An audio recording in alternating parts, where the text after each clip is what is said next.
स्वागत करते हैं आप सबका एक नई वीडियो के साथ। तो सबसे पहले आप सबको मेरा प्यार भरा नमस्ते।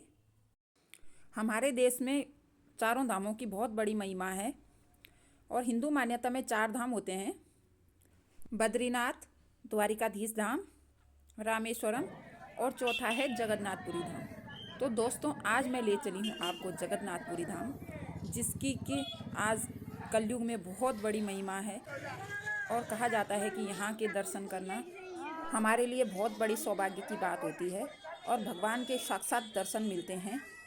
यह भारत का एकमात्र ऐसा मंदिर है जहाँ पे भगवान श्री कृष्ण का वास्तविक दिल धड़कता है और आज भी जगन्नाथ जी की मूर्ति में भगवान का वास्तविक दिल धड़क रहा है। तो यहाँ के दर्शन करना हर बहुत बड़े पुण्य की बात है। दोस्तों, उड़ीसा के पुरी में होने वाली रथ यात्रा विश्व भर में प्रसिद्ध है। यह रथ यात्रा प्रतिवर्ष आषाढ़ मास में निकलती है, जब भगवान श्री कृष्ण पूरे 8 दिन के लिए अपनी मौसी गुंडीचा के यहाँ विश्राम करते हैं और उसके बाद पुनः अपने भवन को लौट जाते हैं। यह विशाल रथ यात्रा 5 किलोमीटर के पुरुषोत्तम क्षेत्र में होती है। मंदिर के शिखर पर लगा हुआ ध्वज हमेशा हवा की विपरीत दिशा में लहराता रहता है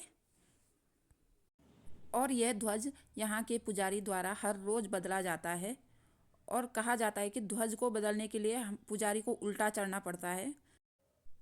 नंबर 2 पे आता है दोस्तों, इस मंदिर के ऊपर यह चक्र, जिसे कि नील चक्र से के नाम से भी जाना जाता है। यह नील चक्र को आप मंदिर के किसी भी दिशा से देखो तो अब उसकी दिशा अपनी ओर लगती है और वो अपने सामने ही दिखाई देता है। यह मंदिर 4 लाख वर्ग फुट क्षेत्र में फैला हुआ है और इसकी ऊंचाई 214 फुट है।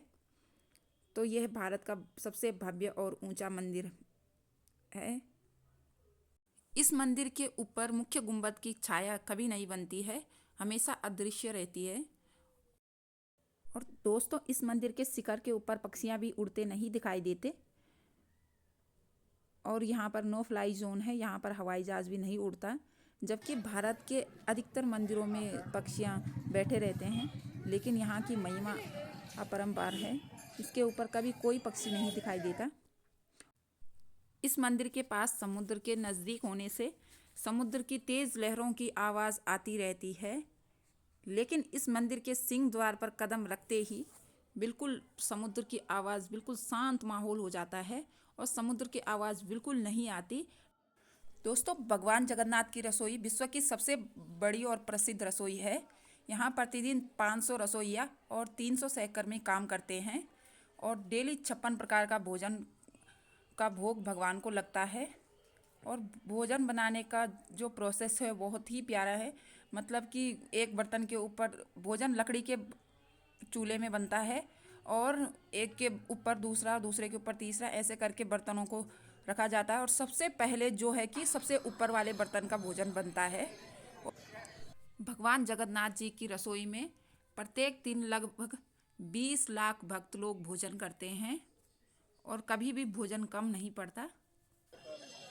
जगन्नाथ मंदिर के पीछे भी एक बहुत लंबी कहानी है, तो मैं इसको थोड़ा आपको शॉर्ट में बताने की कोशिश करूँगी।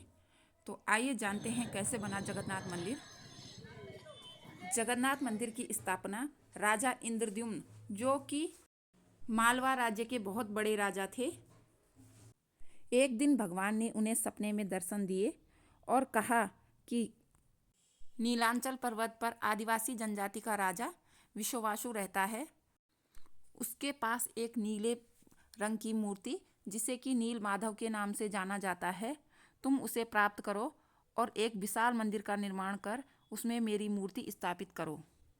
एक दिन फिर भगवान उनके सपने में आए और फिर बोले, समुद्र में एक विशाल लकड़ी का टुकड़ा होगा, तुम्हें उस विशाल लकड़ी के टुकड़े को आदिवासी जनजाति के राजा विश्वावसु की मदद से लाना होगा। और राजा के सभी कारीगरों ने अपनी कारीगरी दिखाई, लेकिन वह मूर्ति निर्माण में असफल रहे। फिर एक दिन राजा विश्वकर्मा वेश बदलकर महल में आए और राजा से बोले कि मैं इनसे मूर्ति निर्माण कर सकता हूँ, लेकिन एक शर्त है, 21 दिन तक कोई भी कमरा नहीं खोलेगा और बंद कमरे में मैं मूर्ति निर्माण करूँगा। लेकिन मेरी एक शर्त है, 21 दिन तक कोई भी कमरे का दरवाज़ा नहीं खोलेगा। मैं बंद कमरे में मूर्ति निर्माण करूँगा।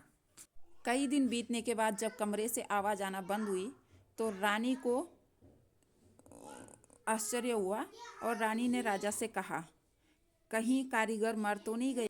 राजा के आदेश पर जब कमरे का दरवाज़ा खुलवाया गया तो वहाँ कोई कारीगर नहीं था और अधूरी मूर्तियों का निर्माण कर रखा था और भगवान का हृदय पुनः उसमें रखा जाता है। जय जगन्नाथ। राजा ने सोचा शायद यही प्रभु की इच्छा है। तब से भगवान जगन्नाथ जी की पूजा की जाती है। इन मूर्तियों को प्रत्येक 12 वर्ष में बदला जाता है और उस दिन पूरे शहर की लाइट बंद कर दी जाती है। दोस्तों, उम्मीद है कि आपको मेरी ये वीडियो पसंद आई होगी। वीडियो पसंद आई हो तो लाइक, शेयर और सब्सक्राइब ज़रूर करें। मिलते हैं आपको एक और नई वीडियो के साथ। तब तक के लिए जय भारत, जय जगन्नाथ।